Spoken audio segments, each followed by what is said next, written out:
Welcome to the podcast. If you'd like to listen to an ad-free version of this episode and all of our episodes, then search True Crime Today Premium Plus on Apple Podcasts and press subscribe. That's our premium channel where all of our ad-free and advanced episodes live, all in one place. True Crime Today Premium Plus. Search it on Apple Podcasts and press subscribe. Even try it for 3 days free. You're about to take a deep dive into one of the biggest true crime cases in the universe. Or, at least, on our part of the planet. From the Hidden Killers podcast and True Crime Today. The moon cast a pale glow over the quiet college town of Moscow, Idaho, where tree-lined streets crisscrossed between the brick buildings of the University of Idaho campus.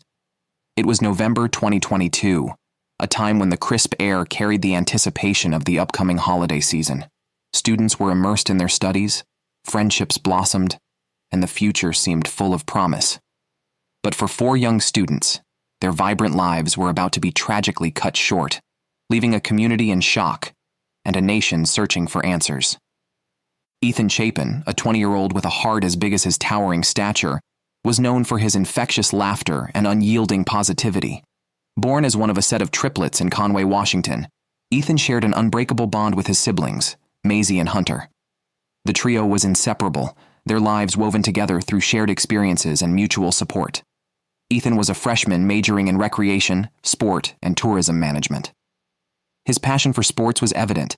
He played basketball and volleyball, and his enthusiasm was contagious both on and off the court. Friends described Ethan as someone who could brighten any room. He had a knack for making others feel included, often organizing group activities and outings. His love for adventure led him to embrace new experiences, whether it was hiking in the nearby mountains or trying his hand at cooking a new recipe. Ethan's relationship with Xana Kernodle was blossoming, and together they shared moments filled with joy and laughter. Xana Kernodle, 20, hailed from Post Falls, Idaho. A junior majoring in marketing, she was a member of the Pi Beta Phi sorority. Xana was a spirited soul with a penchant for living life to the fullest. Her friends often spoke of her spontaneous nature. She was the one who would suggest a midnight road trip or a last-minute concert outing. Xana's radiant smile and quick wit made her a cherished friend to many. Growing up, Xana was close to her mother and sister, cherishing family gatherings and traditions. She had a creative streak, enjoying art and photography, often capturing candid moments of her friends.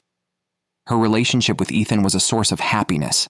They complemented each other in ways that only deepened their connection. Madison Mogen, known affectionately as Maddie, was 21 years old and a shining light to all who knew her. Raised in Coeur d'Alene, Idaho, she was pursuing a degree in marketing and was also a member of the Pi Beta Phi sorority alongside Xana. Maddie was the epitome of kindness and empathy. She had a way of making others feel heard and understood, often offering a shoulder to lean on during tough times. Her friendship with Kaylee Goncalves was the stuff of stories. The two had been inseparable since the 6th grade, navigating the challenges and triumphs of adolescence together. Maddie was adventurous, yet grounded, with a love for music, especially live performances. She enjoyed exploring coffee shops, always on the hunt for the perfect latte, and had an eye for fashion, often helping friends pick out outfits for special occasions. Kaylee Goncalves, also 21, was a force to be reckoned with.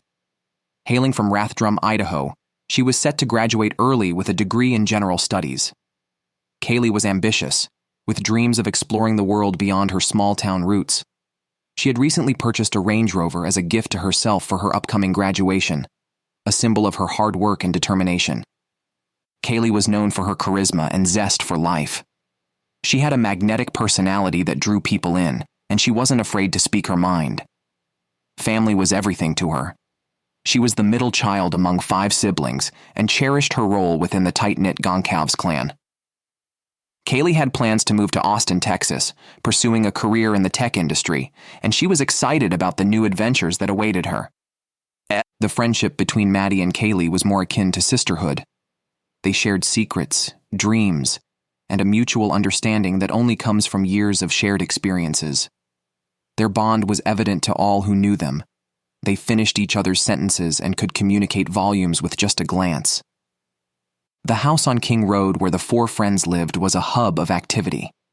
It was a place filled with laughter, music, and the aroma of shared meals. The walls bore witness to late-night study sessions, impromptu dance parties, and heartfelt conversations that stretched into the early hours of the morning. The friends often hosted gatherings, creating a welcoming environment for others in their social circle. On weekends, they might be found exploring the scenic beauty of Idaho, kayaking on Lake Coeur d'Alene, hiking trails that offered breathtaking views, or simply enjoying a picnic in the park. Their lives were a tapestry of shared moments, each thread representing a memory forged together. As the investigation into their untimely deaths began, the community was engulfed in grief. Candlelight vigils illuminated the night as classmates, faculty, and residents came together to honor their memories. The university provided counseling services, recognizing the profound impact such a loss had on the student body. Authorities worked diligently to piece together the events leading up to that tragic night. Brian Kohberger, a 28-year-old doctoral student studying criminology at Washington State University, was arrested and charged with their murders.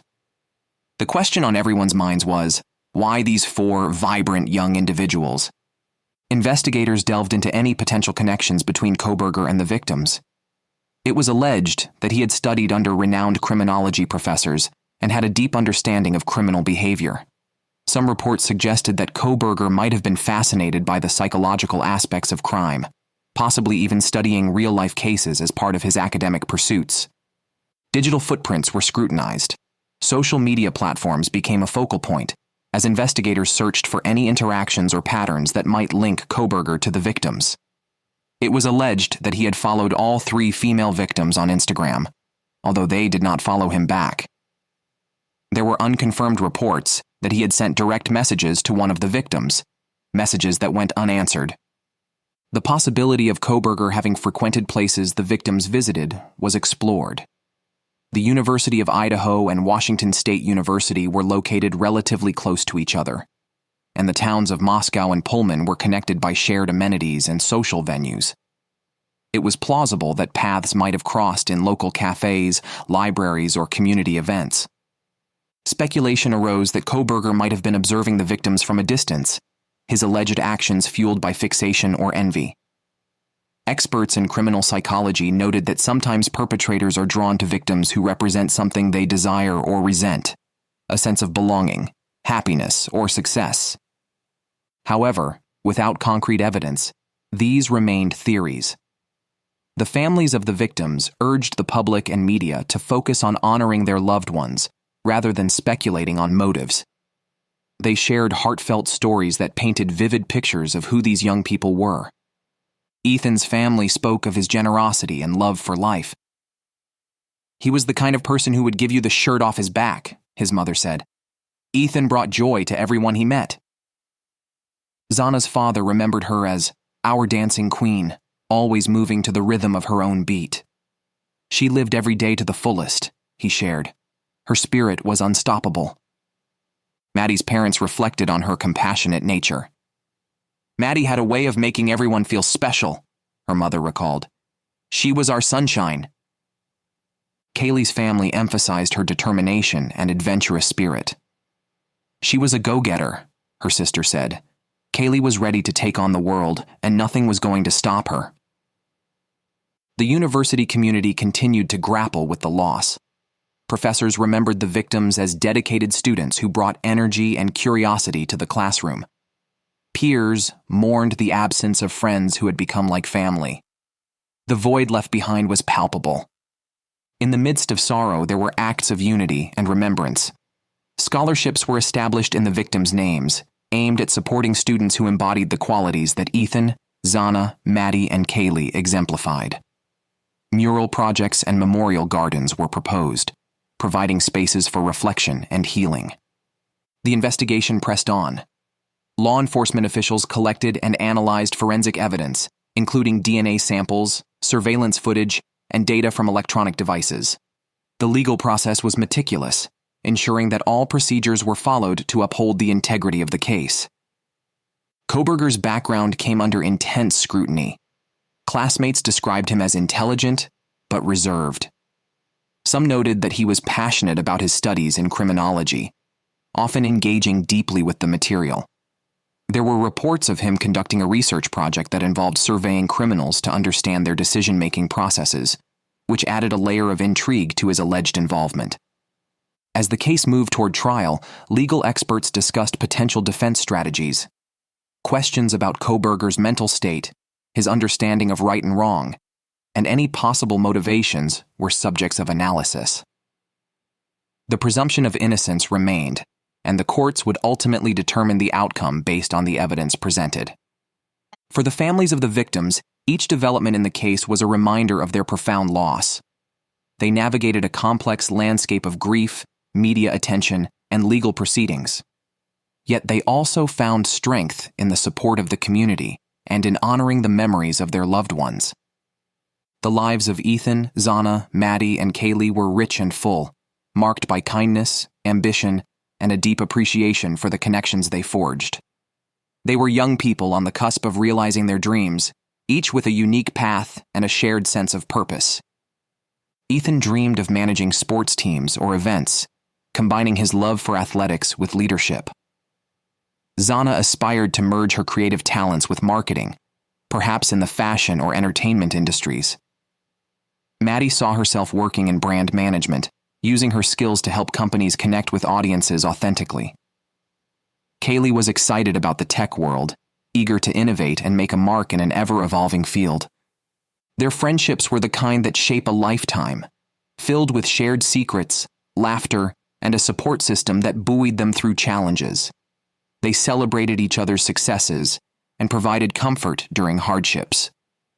Their home was a testament to the power of community, a place where everyone was welcome and where differences were embraced. The tragedy that befell them was a stark reminder of the fragility of life and the darkness that can exist in the world. Yet, in remembering who they were, there is also a celebration of the light they brought into the lives of others. As the sun rises over Moscow, casting a warm glow on the university campus, life continues. Students attend classes, friendships deepen, and the cycle of learning and growth endures. The memory of Ethan, Xana, Maddie, and Kaylee lives on in the hearts of those who knew them, and in the collective consciousness of a community forever changed. Their stories compel us to reflect on the value of connection, the importance of cherishing each moment, and the impact one individual can have on many. In honoring their lives, we find inspiration to foster kindness, pursue our passions, and build bridges of understanding. The search for justice continues, and with it, the hope that healing will come. The road ahead is long, and the questions many. But through compassion and solidarity, the community stands resilient, determined to remember the joy these 4 young people brought into the world. In the quiet moments, when the hustle of daily life slows, we might think of them, a laugh echoing down a hallway, the strum of a guitar at a gathering, the shared glance between friends that speaks volumes. Their legacies are woven into the fabric of the community, reminders that even in the face of tragedy, the human spirit endures. In a world where the darkest secrets lie just beneath the surface, They said it was an accident, but the evidence says otherwise. where hidden killers roam unnoticed in the shadows. I think you would definitely be looking at a blend of toxic, very bad narcissistic personality traits, and they will be vengeful and possibly resort to violence. Join Tony Bruschi as he uncovers the truth behind the most chilling cases. They said it was an accident, but the evidence clearly says otherwise. Each episode, we dig deep into the minds of those who commit the unthinkable. To your point on narcissism, he thinks in his own mind how witty he is. Yeah. But he lost that jury. I was done with him in 2 minutes. From unsolved mysteries to infamous crimes. Geez, you've just talked about how you've taught yourself how to do everything under the sun.